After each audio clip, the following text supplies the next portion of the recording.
Hey guys, good afternoon. So today, I'm gonna tell you about the car after owning it for about a month na guys. Kakakuha ko lang ng plaka. Blur the plate of course. But I just got the plate number after 3 weeks of using the car and my ORCR. Ayun, may mga kaibigan. Tama! Yeah, anyway, so I'm doing the vlog here guys. I play basketball. I used to live here in Alabang and I play here at San Jose. If you're from Alabang, you know this is where I grew up and I always play here pag Tuesday and Thursdays. But anyway, onto the car. Here guys, so basically I've owned the car for a month. It has 1,100 kilometers. And what did I do? So I removed the aero caps. Nakita mo na siguro sa stories ko. I removed the aero caps on all four wheels and it looks way better. Of course, you're gonna save some mileage, but really minimal, guys, if you're gonna save. And for me, I'd rather remove it. It looks way better. You can see the red calipers better, the disc brakes better. And I still have the aero caps, guys, of course, just in case I'll put them back, or if I do sell the rims. Yan guys, so all the aero caps are there, as you can see. Yan. So nandyan lang yan for safekeeping. Yeah, anyway guys, so yun, I removed the Mixstar ang nagtanggal ng ng aero caps. Of course guys, when you remove the aero caps, if you've seen it in the rim, magkakaroon ng light scratches yan, which is fine. For me, it's okay. I'm not really maselan. They did replace though the front center cap. I got that from Mixstar. And also the lug nuts cover. Yan ang nilagay nila. Tapos, what else? Of course, the tint. If you're gonna ask me guys if I will get a sunshade, I'm not. I really bought this car because I like the exposed, and it doesn't bother me guys. Nung summer ko, binili itong kotse and mainit and okay lang sa akin, to be honest. The aircon does a good job. I just tinted the ceramic tint sa likod. This one hindi. I left it open. So ceramic tint siya all around. Light at the front, medium, as you know in my older vlogs. And that's about it. But it doesn't bother me. I love yung Sentry mode because when I use Sentry mode, besides of course where I live and yeah, basically there, sinet ko na walang Sentry mode. But it's been such a help because when I park in the mall guys, like sa BGC or Makati, I've noticed to be honest, I've noticed people are very careful in opening a door next to a Tesla. Maybe because I'm not sure because nag-iingat sila or what, because alam nila may Sentry mode. I have no idea. Ayan guys, then of course meron tayong Grok. We had Grok na. So it's an AI. Ayan, hey Grok.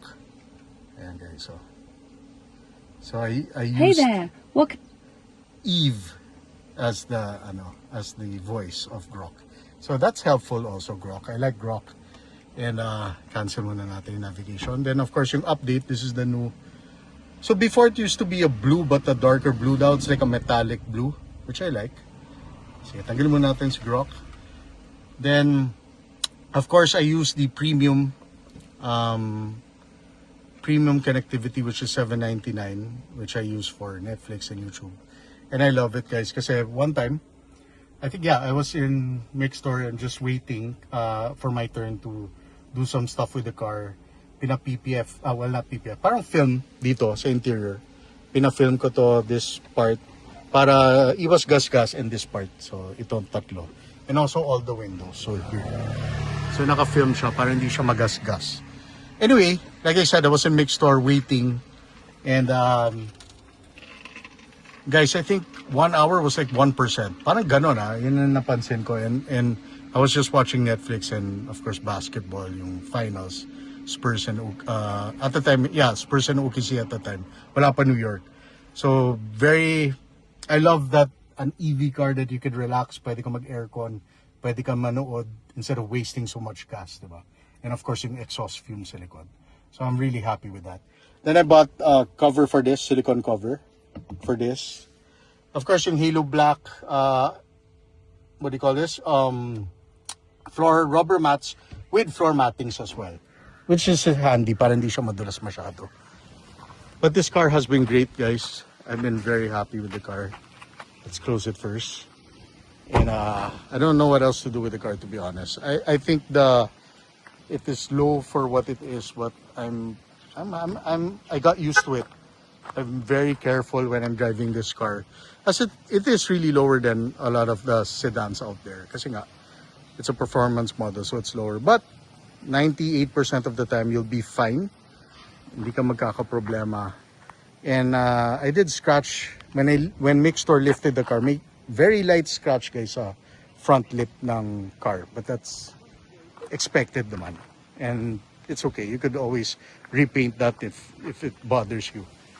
The blue, marine blue, I think for me personally, I really love it. It's not too fancy. It's, you know, but it's like, it's nice. It's not common. White is very common. White, and I think, yeah, black. Marami nagba-black na yun na Model 3, color black. But for me, I love this color. And I think it's worth the 66,000 compared to the silver, which is 100 plus. That's too much. I think the black is 99,000, guys. But I love blue, and it works well with the car. But any color, to be honest, with any Model 3 would look good. So if you're gonna buy a Model 3, don't be scared about the ground clearance. And for me, it's roomy enough, even if you have kids. And if you don't like the style of the Model Y, some people don't. But yeah, ako naman, I'm pretty happy with the size of this car. Like I said, when you sit at the back, and I haven't used the screen at the back also. And maybe one time I'll watch Netflix here while waiting. And yun, guys, okay naman siya. I love it. It's been a great car. Of course, it's still a new car.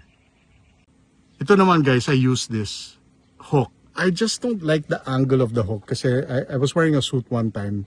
Naka-hanger siya, lilagay ko dito. Medyo, ano siya, tight. For that hanger, yung mga thicker hangers, you have to buy a thin hanger for you to use this. It's kind of hard to get it out. You have to angle it in a certain way. Pero okay lang. It's nice that you can have it and hide it as well on both sides. And the lights here, of course.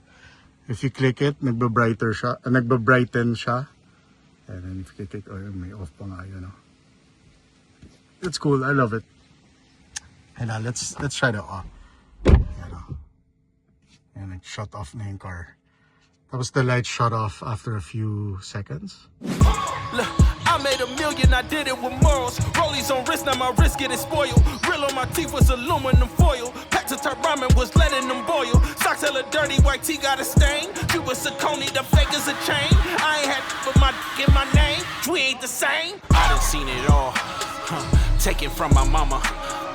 Now I'm finna ball. Better come with commas. I done seen it all. I done felt the trauma. Taken from my mama.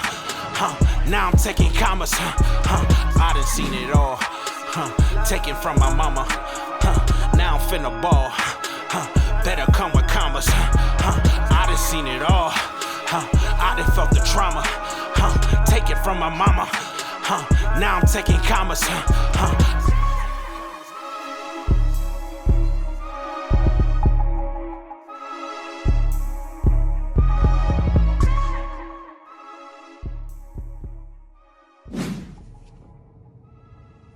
Okay, guys, so basically after a month and a little over 1,000 kilometers, guys, dito lang naman ako. The longest trip that I've used this car is Tagaytay, and I only use 15% of the battery. And normally sa going from Makati to Alabang, guys, it's 5%. So Skyway Skyway, not sa ilalim, not in SLEX, sa Skyway.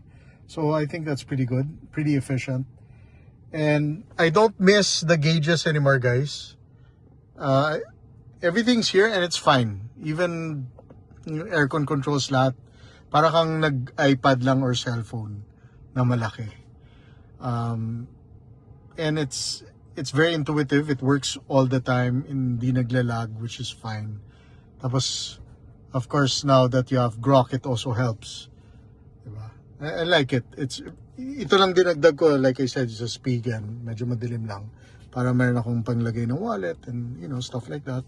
Key for the condo and stuff. But everything else, my dad is not used to this. He pulled the emergency latch one time and that's fine.